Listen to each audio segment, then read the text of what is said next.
Hello friends, welcome to Sujatha's balcony garden. ಬನ್ನಿ, after pruning ನನ್ನ ಗಾರ್ಡನಿನ ಒಂದು ಸ್ಮಾಲ್ ಟೂರ್ ಮಾಡ್ಕೊಂಡು ಬರೋಣ. ಆಫ್ಟರ್ ಪ್ರೂನಿಂಗ್ ಮತ್ತು after spraying neem oil. Almost 2 weeks ಆಯಿತು ನಾನು ಹಾರ್ಡ್ ಪ್ರೂನಿಂಗ್ ಮಾಡಿಬಿಟ್ಟು ಸಾಕಷ್ಟು ಗಿಡಗಳನ್ನ ನಾನು ಹಾರ್ಡ್ ಪ್ರೂನಿಂಗ್ ಮಾಡಿದ್ದೀನಿ. ಅದಾದಮೇಲೆ ನೀಮ್ ಆಯಿಲ್ ಸ್ಪ್ರೇ ಮಾಡಿದ್ದೀನಿ ಒಂದು ಸಾರಿ. ಸೊ ರಿಸಲ್ಟ್ಸ್ನ ನೋಡಬಹುದು. ಬನ್ನಿ, ಸ್ಮಾಲ್ ಗಾರ್ಡನ್ ಟೂರ್ ಮಾಡ್ಕೊಂಡು ಬರೋಣ. ಪ್ರೂನಿಂಗ್ ಆದಮೇಲೆ ನೀಮ್ ಆಯಿಲ್ನ ನಾವು ಮಸ್ಟ್ ಆ್ಯಂಡ್ ಶುಡ್ ಸ್ಪ್ರೇ ಮಾಡಲೇಬೇಕು. ಆ ರೀತಿ ಸ್ಪ್ರೇ ಮಾಡಿದವಾಗಲೇ ನಾವು ಇಷ್ಟು ಒಳ್ಳೆ ರಿಸಲ್ಟ್ಸನ್ನ ತಗೊಳ್ಳೋಕ್ಕೆ ಸಾಧ್ಯ. ಹೊಸ ಚಿಗುರುಗಳು, ಬ್ರ್ಯಾಂಚಸ್ಗಳು ಬರೋದಕ್ಕೆ ಸಾಧ್ಯ ಆಗೋದು. ನೀಮ್ ಆಯಿಲ್ ಸ್ಪ್ರೇ ಮಾಡಿದ್ರೇ ಫ್ರೆಶ್ ಆಗಿ ಹೆಲ್ದಿಯಾಗಿರುವಂತಹ ಗ್ರೋತ್ ನಾವು ಹೈಬಿಸ್ಕಸ್ ಪ್ಲ್ಯಾಂಟ್ಸ್ನಲ್ಲಿ ಕಾಣಬಹುದು. ನಾನು ಎಲ್ಲ ಪ್ಲ್ಯಾಂಟ್ಗಳನ್ನೂ ಸಹ ಹಾರ್ಡ್ ಪ್ರೂನಿಂಗ್ ಮಾಡಿದ್ದೀನಿ. ಹಾರ್ಡ್ ಪ್ರೂನಿಂಗ್ ಮಾಡಿ ನೀಮ್ ಆಯಿಲ್ ಸ್ಪ್ರೇ ಮಾಡಿದ್ಮೇಲೆ ಇಷ್ಟು ಒಳ್ಳೆ ರಿಸಲ್ಟ್ಸ್ ಬರೋದಕ್ಕೆ ಕಾಣ್ತಾ ಇರ್ಬೋದು ನೀವು. ಎಲ್ಲ ಪಾಟ್ಗಳಲ್ಲೂ ಸಹ ನಾನು ಕೌಡಂಗ್ ಫರ್ಟಿಲೈಸರ್ ಮತ್ತು ಗಾರ್ಡನ್ ಸಾಯಿಲ್ ಎರಡನ್ನೂ ಮಿಕ್ಸ್ ಮಾಡಿಬಿಟ್ಟು 2-3 ಇಂಚಸ್ ಓಲ್ಡ್ ಸಾಯಿಲ್ ರಿಮೂವ್ ಮಾಡಿಬಿಟ್ಟು ಹೊಸ ಒಂದು ಗೊಬ್ಬರಗಳನ್ನ ನಾನು ಎಲ್ಲ ಪಾಟ್ಗಳಿಗೂ ಕೊಟ್ಟಿದ್ದೀನಿ. ಸೊ ಅದರ ಒಂದು ಗುಡ್ ರಿಸಲ್ಟ್ಸ್ನ ನೀವು ಈ ಬ್ರ್ಯಾಂಚಸ್ ಮೂಲಕ ನೀವು ನೋಡ್ಬೋದು. ಇದು ಇವಾಗ ಹೊಸದಾಗಿ ಪ್ರೂನಿಂಗ್ ಮಾಡಿರುವಂತಹ ಒಂದು ಪ್ಲ್ಯಾಂಟ್. ಇದು ಎಲ್ಲೋ ಹೈಬಿಸ್ಕಸ್ ಫ್ಲವರ್ಸ್ ಬಿಡುವಂತಹ ಒಂದು ಪ್ಲ್ಯಾಂಟ್. ನೋಡೋಣ, ಇದು ನೀಮ್ ಆಯಿಲ್ ಇವಾಗ ಸ್ಪ್ರೇ ಮಾಡಿ ಬಿಟ್ಟಿದ್ದೀನಿ. ಹೇಗೆ ಬ್ರ್ಯಾಂಚಸ್ ಇದರಿಂದ ಬರುತ್ತೆ ಅಂತ ನೋಡೋಣ.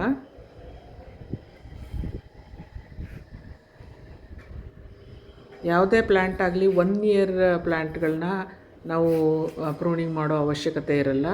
2 to 3 ಇಯರ್ಸ್ ಪ್ಲ್ಯಾಂಟ್ಸ್ಗಳನ್ನ ನಾವು every year hard pruning February ಮಂತಲ್ಲಿ ಮಾಡಲೇಬೇಕಾಗತ್ತೆ.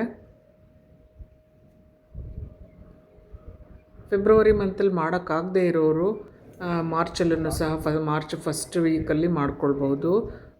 ಮಾರ್ಚ್ 15 ತನಕನೂ ಸಹ ಮಾಡ್ಕೊಳ್ಬೋದು. ಆಮೇಲೆ ಮಾಡಿದ್ರೆ ಅಷ್ಟೊಂದು ಹೆಲ್ದಿಯಾದ ಗ್ರೋತ್ ಹೈಬಿಸ್ಕಸ್ ಪ್ಲ್ಯಾಂಟ್ಗಳಲ್ಲಿ ಬರೋದಿಲ್ಲ. ಯಾವುದೇ ಪ್ಲ್ಯಾಂಟ್ಗಳಾಗಲಿ ರೀಪಾಟ್ ಮಾಡಬೇಕು ಅಂದ್ರೂ ಸಹ ಫೆಬ್ರವರಿ ಮಂತಲ್ಲೇ ಮಾಡ್ಕೊಳ್ಬೇಕಾಗತ್ತೆ.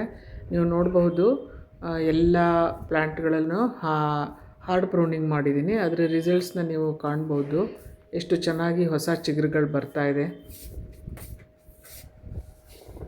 ಹೈಬಿಸ್ಕಸ್ ಪ್ಲ್ಯಾಂಟ್ಸ್ಗಳನ್ನ ಗ್ರೋ ಮಾಡೋದು ಒಂದು ರೀತಿ ಕಲೆ. ಅದನ್ನು ಫ್ಲವರಿಂಗ್ಸ್ ಬರೋ ಥರ ಮಾಡೋದನ್ನು ಸಹ ಒಂದು ಕಲೆ. ಕೆಲವ್ರು ಹೇಳ್ತಾರೆ ಕೆಲವು ಸೀಸನಲ್ಲಿ ಹೂವೇ ಬಿಡೋದಿಲ್ಲ ಅಂತ. ಬಟ್ ನನ್ನ ಗಾರ್ಡನಲ್ಲಿ ನೀವು 1 ವರ್ಷದಿಂದ ವೀಡಿಯೋಸ್ ಮಾಡ್ತಾಯಿದ್ದೀನಿ. ಆಲ್ಮೋಸ್ಟ್ ಎವ್ರಿ ಡೇ ಫ್ಲವರಿಂಗ್ಸ್ ಇದೆ. ಯಾವತ್ತೂ ಸ್ಟಾಪ್ ಆಗೇ ಇಲ್ಲ. ಇವಾಗ ಪ್ರೂನಿಂಗ್ ಮಾಡಿರೋದ್ರಿಂದ ಸ್ವಲ್ಪ ಫ್ಲವರಿಂಗ್ ಸ್ಟಾಪ್ ಆಗಿದೆ. ಅದು ಬಿಟ್ಟರೆ ಹೋಲ್ ಇಯರ್ ನಾನು ಹೈಬಿಸ್ಕಸ್ ಫ್ಲವರಿಂಗ್ಸ್ನ ಪಡ್ಕೊಂಡಿದ್ದೀನಿ. ಅದೇ ವೀಡಿಯೋಸ್ನ ಡೈಲಿ ಅಪ್ಲೋಡನ್ನು ಸಹ ಮಾಡಿದ್ದೀನಿ. ಸೊ ಇದಕ್ಕೆ ಮೇಯ್ನ್ ರೀಸನ್ ನಾನು ಮಾಡುವಂತಹ ಗಾರ್ಡನ್ ಕೇರ್ ಟಿಪ್ಸ್ ನೀವು ಫಾಲೋ ಮಾಡಿದ್ರೆ ಖಂಡಿತವಾಗಿ ನೀವು ಸಹ ಇಷ್ಟೇ ಫ್ಲವರಿಂಗ್ಸ್ನ ನಿಮ್ಮ ಒಂದು ಹೈಬಿಸ್ಕಸ್ ಪ್ಲ್ಯಾಂಟ್ಗಳಲ್ಲಿನೂ ಪಡ್ಕೊಳ್ಬಹುದು. ಪ್ರೂನಿಂಗ್ ಸರಿಯಾದ ಸಮಯದಲ್ಲಿ ಮಾಡಿ, ಫರ್ಟಿಲೈಸರ್ಸ್ನು ಸರಿಯಾದ ಸಮಯದಲ್ಲಿ ಕೊಟ್ಟರೆ ಖಂಡಿತವಾಗಿಯೂ ಫ್ಲವರಿಂಗ್ಸ್ ಚೆನ್ನಾಗಿಯೇ ಬರುತ್ತೆ. ಎವ್ರಿ 15 ಡೇಸ್ ನಾವು ಒಂದಲ್ಲ ಒಂದು ಫರ್ಟಿಲೈಸರ್ಸ್ನ ಕೊಡ್ತಾನೆ ಇರಬೇಕು. ವೆದರ್ ಅದು ಕಾಂಪೋಸ್ಟ್ ಮೆನ್ಯೂರ್ ಆಗ್ಬೋದು, ಇಲ್ಲ ಕೆಮಿಕಲ್ ಫರ್ಟಿಲೈಸರ್ಸ್ ಆಗ್ಬೋದು, ಇಲ್ಲ ಆರ್ಗ್ಯಾನಿಕ್ ಫರ್ಟಿಲೈಸರ್ಸ್ ಆಗ್ಬೋದು. ನಾನು ಎರಡನ್ನೂ ಸಹ ನನ್ನ ಗಾರ್ಡನಲ್ಲಿ ಯೂಸ್ ಮಾಡ್ತೀನಿ. ಹಾಗೆ ಯೂಸ್ ಮಾಡೋದ್ರಿಂದನೇ ಇಷ್ಟೊಂದು ಫ್ಲವರಿಂಗ್ಸ್ ಬರೋದಕ್ಕೆ ಸಾಧ್ಯ. ಕೆಲವ್ರು ಹೇಳ್ತಾರೆ ಕೆಮಿಕಲ್ ಫರ್ಟಿಲೈಸರ್ಸ್ನ ಯೂಸ್ ಮಾಡಬಾರ್ದು ಅಂತ. ಖಂಡಿತವಾಗಿ ಅದು ತಪ್ಪು. ನಾನು ಎರಡನ್ನೂ ಸಹ ಯೂಸ್ ಮಾಡೋದ್ರಿಂದನೇ ನನ್ನ ಗಾರ್ಡನಲ್ಲಿ ಸಾಕಷ್ಟು ಫ್ಲವರಿಂಗ್ಸ್ನ ನೀವು ಫ್ಲವರ್ಸ್ ರೈನನ್ನು ನೀವು ನೋಡಬಹುದು. ಅದನ್ನು ನಾನು ಪ್ರೂವ್ ಮಾಡಿನೂ ಸಹ ತೋರಿಸಿದ್ದೀನಿ. ನಾನು ಎರಡನ್ನೂ ಸಹ ಯೂಸ್ ಮಾಡ್ತೀನಿ. Chemical fertilisers and organic fertilisers ಯಾವುದೇ ಆಗಲಿ ಒಂದು ಲಿಮಿಟಲ್ಲಿ ಯೂಸ್ ಮಾಡಿದರೆ ಖಂಡಿತ ಗುಡ್ ರಿಸಲ್ಟ್ಸ್ ಇದ್ದೇ ಇರುತ್ತೆ.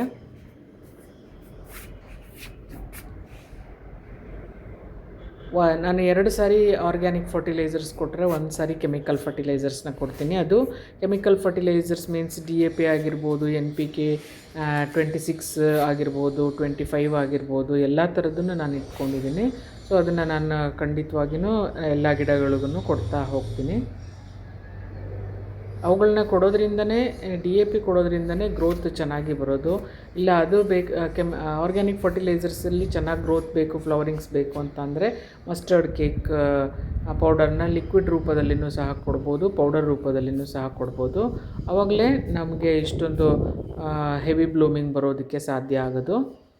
ಈಗ ನೀವು ಹಂತ ಹಂತವಾಗಿ ನೀವು ನನ್ನ ಗಾರ್ಡನ್ ಕೇರ್ ಟಿಪ್ಸ್ನ ಫಾಲೋ ಮಾಡ್ತಾ ಹೋದರೆ ಖಂಡಿತವಾಗಿಯೂ ನನ್ನ ಜೊತೆನೇ ನೀವು ಗಾರ್ಡನಿಂಗ್ ಮಾಡ್ತಾ ಹೋಗಿ ಹೈಬಿಸ್ಕಸ್ ಗಾರ್ಡನಿಂಗ್ನ ಖಂಡಿತವಾಗಿ ನೀವು ಒಳ್ಳೆ ಫ್ಲವರಿಂಗ್ಸ್ನ ಪಡ್ಕೊಳ್ಬೋದು. ನಾನು ಏನು ಟಿಪ್ಸ್ಗಳನ್ನ ಹೇಳ್ತೀನಿ ಅದನ್ನು ಖಂಡಿತವಾಗಿ ನೀವು 100% follow ಮಾಡಲೇಬೇಕಾಗತ್ತೆ. So if you have any queries, you can comment in the comment box. I will answer all the questions. Whatever the doubts, I will clear all of your doubts.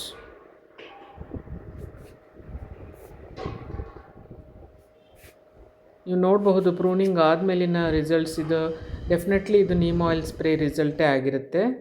Thanks for watching. Bye bye.